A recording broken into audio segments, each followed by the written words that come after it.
Pernah dengar tak cerita raja yang memerintah cuma 20 minit? Aku tak main-main ni. Ini cerita betul dekat Perancis dulu. Tahun 1830, Raja Charles yang ke-10 kena paksa turun tahta sebab rakyat dah muak sangat dengan perangai Mamat ni. Terlalu konservatif dan dia nak raja ada kuasa mutlak balik. Jadi raja ni tadi bagilah tahta dekat anak dia pula, Louis yang ke-19.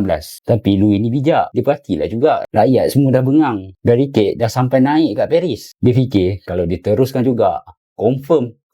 So, dia pun turunlah tahta tu lepas 20 minit. Yang secara rasmi, ini adalah pemerintahan yang paling sekejap dalam sejarah Eropah. Lepas tu, naik pula sepupu dia, Louis Philippe yang pertama. Orang sukalah dia ni sebab dia ni humble. Lepas tu, dia pun pakai baju macam rakyat biasa. Rumah dia pun biasa, bukan istana besar. And automatically, dia pun dipanggil Raja Rakyat. Tapi macam biasalah, awal-awal je baik. Lama-lama, dia pun korup. Rakyat makin susah, yang kaya makin senang. Akhirnya, pada tahun 1848, rakyat bangkit balik. Louis Philippe pun terus lari ke England, naik kereta kuda. Dan habislah era Raja Rakyat tu. Dalam politik, sama ada kau pemimpin atau rakyat, kalau kau tak belajar dari sejarah, sejarah tu akan berulang balik.